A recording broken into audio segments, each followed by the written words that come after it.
I know we come to homeschooling from all sorts of different angles. Lots of us stumble into it. And then we think we can just do it with a stack of books for a few hours a day. And that doesn't work for very long. Usually we have to come to a very hard question. Hi there, sweet mommies. I'm Sherry Hayes. I'm the mom of 15 kids.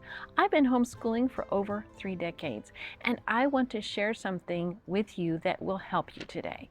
So I'm just going to be talking. So go ahead and find something fun to do or something you have to do, like folding laundry or washing dishes or combing the baby's hair.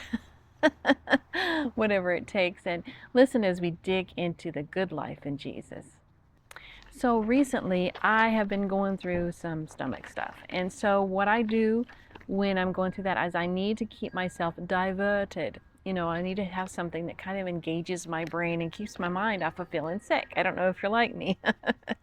So my daughter, one of my grown daughters, turned me on to the show Alone, and it's a survivor show. And this particular survivor show has these competitions with I think it's usually 10 people. I don't know if it's always that way. I've only watched like 1.5 seasons, but it's usually like 10 people, and they are dropped in late September, and they're trying to stay in around an Arctic lake, like someplace up in Canada, way like around the Arctic Circle. And there's trees and there's rocks and there's game and there's fish. Okay, so they are dropped at different zones around this lake, and they don't have contact with each other, and they're trying to survive through the first part of a Yukon, like not a Yukon, but an Arctic winter. And so there are lots of things they have to overcome. They don't drop a whole bunch of supplies with them. They're supposed to feed themselves and shelter themselves. They have to build their own shelters. They have to feel isolated and all that type of stuff. And now this is very interesting to me because when I was a young girl, my dad was really into the outdoors, and we went camping all the time with him, and he loved to hunt. My dad was kind of a master of all trades, not just a jack of all trades. If I listed all the things my dad did in his life, it would be overwhelming. In his latter years, he actually bought the top of a mountain in Arizona. He bought 40 acres, and it didn't have any electricity coming to it or any running water. And he made a life for himself up there. And he had solar power, and he had wind power, and he brought his water in, and he had a system, and he actually had like a 70s mobile home that he gutted and redid all the insides because he was a master carpenter. And he had a series of batteries that he used to store his power, and you can actually run a microwave and a washing machine and all that kind of stuff in this little house that he had. And so this has always been intriguing to me because, I love my daddy, okay? But anyway, one thing that these people could, in this particular situation, in the Survivor show, it's called Alone, is that they could, if things got really bad, like if they broke a leg or something horrible happened, or if they just couldn't do it anymore, they could do what they call tapping out. They could call, and people would come get them, okay? Now, the people, I watched this, and it's a competition. It's supposed to last 100 days. Whoever can last 100 days is the winner, and sometimes there's a monetary prize at the end. And I was observing the ways these different people faced this situation, and I was watching what kind of an attitude they had, what kind of strategies they used. And when they came up to an obstacle, how did they deal with it? And it just started working in my mind, and I started applying that towards homeschooling and thinking about how these different things come to play when you're a homeschooler, okay? Now, in this show, it's not about the 100-day challenge. When I was watching it, I realized it's not about the 100-day challenge. Outdoorsing, for most of these people, was their regular life, okay? The ones that lasted the 100 days, they definitely lived outdoors as a lifestyle, okay? It wasn't just like they had their home and then they went and lived outdoors. In general, the ones that lasted the longest, that's what they did anyway. That's how they lived. They didn't only do it for an excursion here or there, or perhaps because of some training in the past. In them, there was no out button. Whether during or after the challenge, they would be part of nature, so it was all the same to them. Okay, no matter what, they adapted and conquered each obstacle in their path, because for them it's just like, well, this is how I live. I always adapt, right? They also seemed to think long term, okay? They expended energy up front to create a stable foundation for all of the rest of their survival activities. One fella expended his energy up front by stacking up rocks against this cliff and then putting thick logs over the top of it. That was a really almost permanent structure that he built, and he was willing to do that at first because he knew that the Arctic winter was not going to be forgiving. He was not going to have another chance to really build that up. And he knew that keeping warm was one of the most important things. So that's the first thing he did before he did anything. Okay, a woman, actually, what she did is she didn't use big thick logs, but she built a double wall and filled it with insulation. She filled it with moss and all kinds of stuff. And so she thought that warmth was the most important thing too. And so then there was a contrast, okay, between that and a different type of person. Now, when a challenge came up to the ones that lasted, they would see the challenge and they wouldn't freak. They would sit and they would think. They would go to sleep at night and they would think of a solution, and then they would apply that solution. Okay, the failures, okay, except for some that would have really lasted, but like they accidentally broke their leg or something. Some unforeseen thing happened to them. One got tularemia, I think it is, tularemia or something. It's a disease that, no, he got trichinosis from one of the animals that he ate. He probably didn't cook it as well as he should have. Another one, there was someone broke, a couple of them like either hurt their leg or broke their leg. I mean, those are unforeseen things that could happen to anyone and knock them out. But for the most part, the ones who didn't last very long had certain things in common. One of them was that they weren't really 100% committed. They had lives outside of outdoorsing. They had families. That is a little bunny. They had families, they had little kids, they had different things, and they had wanted to win the money for their families, but they just missed them so much. And they didn't like the feeling of having to be by themselves all day long in all that silence. Okay, one gentleman, he just really was not, his head was not in the game. And when he first started, instead of building up his shelter and taking action, he just decided he was kind of tired. And so, and so he ended up living just under a tarp when the real big snows began to fly. And you could tell that I was called what I called a doodleberry.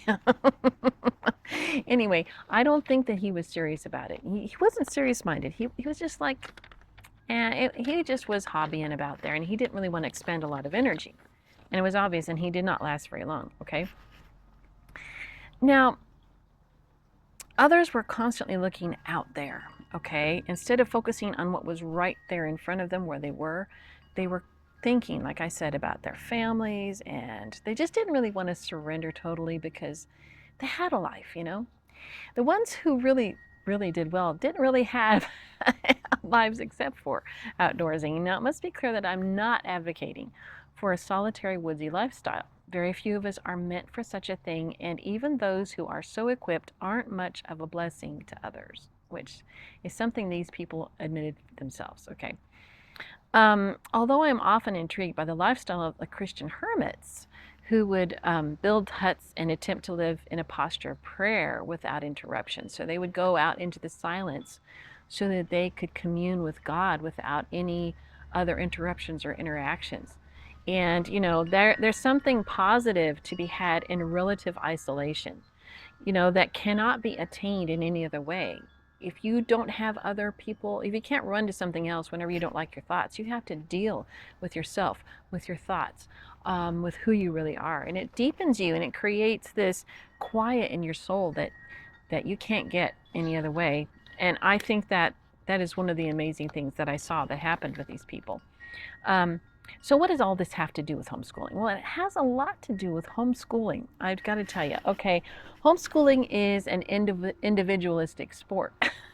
Okay, if you want to put it that way. I mean, when you decide to homeschool, you kind of pull away from all of the, things that are your supports, your social support, the cues that we get from other people, whether we're doing something right or something wrong. We feed off of the reactions of others, don't we? Like, because we're sheeple. No, no, God calls us sheep for a purpose. I mean, we rely on others' reactions to tell us if we're okay. And when you homeschool, you pull yourself out of the herd, right? And you're alone. Since we're created to need companionship, this can be quite a sacrifice. It means we are stepping out on a rickety rope bridge, traversing a deep canyon of unknowns without the reassuring cues of commonality we have relied upon for most of our lives. And I'm sure a lot of you can feel this, okay? Even with support groups, lots of support groups, by the way, are filled with all kinds of competition and insecurities. It can be hard sometimes. But isolation can be a great challenge to our survival, just like it was to the people in this Arctic situation. Isolation was one of the biggest challenges they faced, okay? Number two, any mistakes we make are on us. Just like when they were out there in the wild, they couldn't blame somebody if they failed to hunt enough or failed to build a good enough shelter. It wasn't anybody's fault but their own. If they were freezing when the snow fell, well, it was their fault, right? If they didn't have enough to eat and they started starving, and they will pull these people out if they're really, really getting malnourished. Then it's their fault. I mean, it's just part of the thing. Now, there are some situations where there weren't any game. I can see that. But some people really weren't trying. I mean, it didn't look like, I mean, you can't tell by little snippets, but it kind of, the impression was that they were not really focused on hunting as much as they probably should have been. Okay, so if you make a failure when you're homeschooling, you can't blame the school system. You can't blame the officials. You can't blame the teacher that was bad. You're the teacher, right? And you've got to be very careful as far as, what materials you choose, what methods you choose. If you choose something for your child that maybe they're prepared for, maybe they're not. And all that stuff is on you. So that's another reason why you have to have more than just a hobby mindset when you are homeschooling, because you got to be in it for the long haul. Okay, number three, if we are not 100% committed, we will likely give up when things are rough. Like I said, the persons that kind of thought of this as like, oh, well, I'll just be there for a month or two, and then I'll get back to my warm, cushy life, and then I'll just, hobby the outdoor stuff. I mean, those people, they weren't 100% committed, and so they knew they could tap out at any time. One fella, he had his shelter. It was all nice and cozy. He was dry. He was warm. He had plenty of food, but he just missed his kids. I don't blame him. I don't criticize him at all, but he just thought, my little kids are having fun and I'm missing all their smiles and all their stuff, and he wanted to go home. Okay, so if we're not really 100% committed to homeschooling, we will want to tap out at, whenever it's not convenient for us, whenever it's not going so well, we want to tap out, right? And over the last 34 years, I've been officially homeschooling. There have been some hard times, hard things I've had to go through. Times when there was little or no money, or we were being attacked from without, or attacked from inside our family, right? Honestly, giving up never occurred to me the whole time, okay? It was never an option. There were many reasons for this. Even pride was in there somewhere. I'm sure of that. But pride does not get us very far if that's all we're relying on, right? I just knew that it was the right thing to do, okay? I knew because of all the research I had done and all the observations I had made. And I've got to tell you, there's such an avalanche of information out there about, how negatively public schooling or conventional schooling, how it impacts children in a negative way. And I'm not just talking about the stuff that's been piled on us recently. This has been happening for probably, all across the nation, has been happening since the 1920s.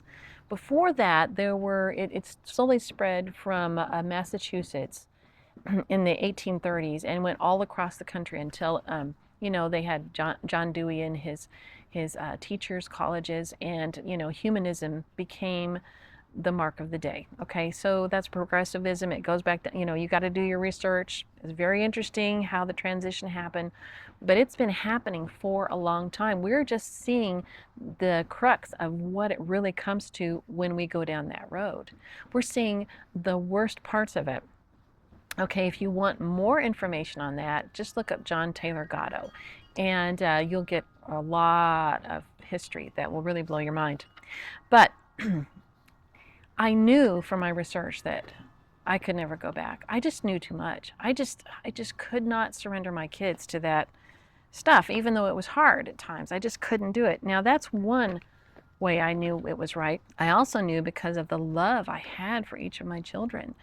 I wanted to do everything that I could in my power to give them the best. I knew that if I released them into that system, I probably would not have the ability, either monetarily or emotionally or physically, to really do everything I wanted to do for them. To protect them and to make sure that they were getting the best. I don't think I could have done that.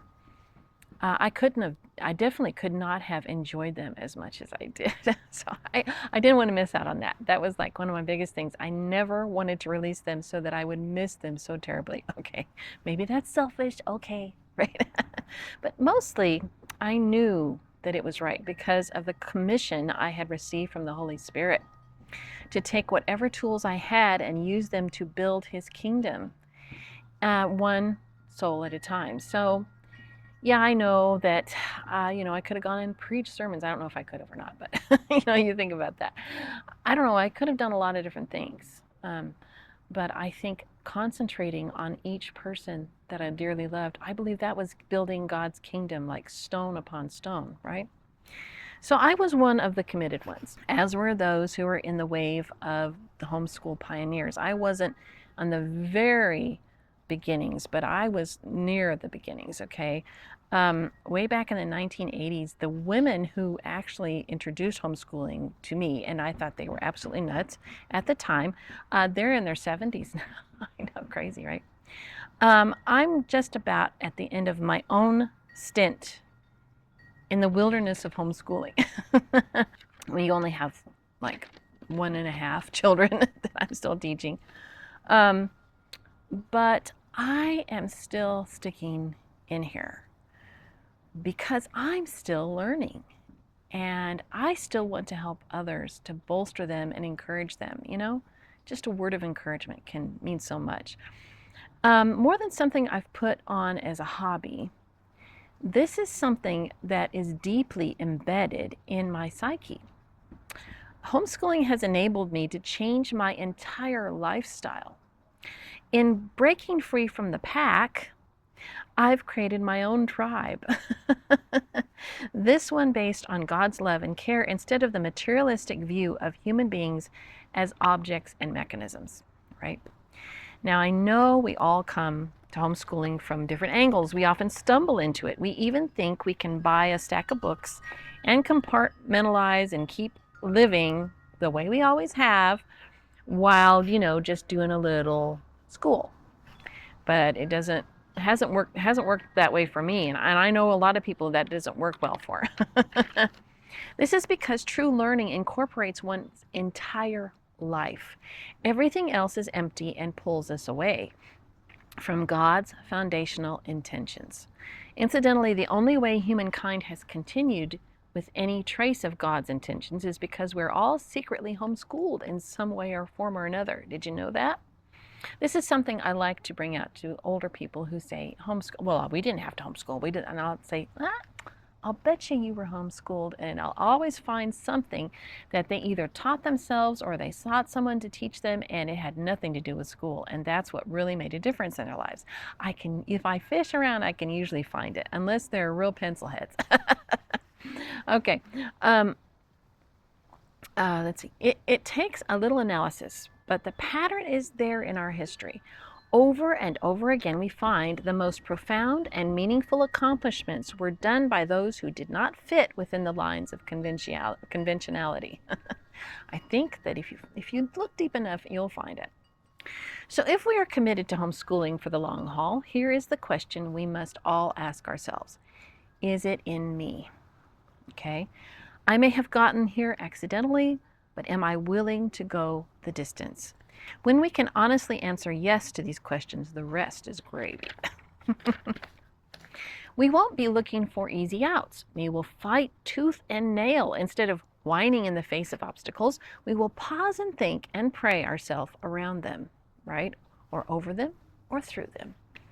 Our commitment will cause us to pray, which will deepen our faith, which will increase our answers to our prayers. In the end, not only will our children be better equipped, but we will be transformed for the better. We will be, okay? I can testify about this in my own life. My own life is so much better than when I first started homeschooling my kids. We will be able to reach out and be a blessing of God's love and care to others, which I know you guys are all doing that anyway. So I hope that this has blessed you today. I hope it encourages you that sometimes you feel like you're all alone, but really there are others, like these people around the lake. There were 10 of them. They knew that there were others out there with them. I think that is a comforting thought as well. And there are some support groups that are amazing. And if you can't find one that's already made, just get some friends and you can meet together and you can do play dates and all that kind of stuff. You don't have to wait for someone to officially do it. You can do your own thing and have fun. That's what homeschool's all about. So you have a wonderful day. Like and subscribe and click bells and be wonderful. Did I say wonderful? I keep doing that. I'm sorry. Bye-bye.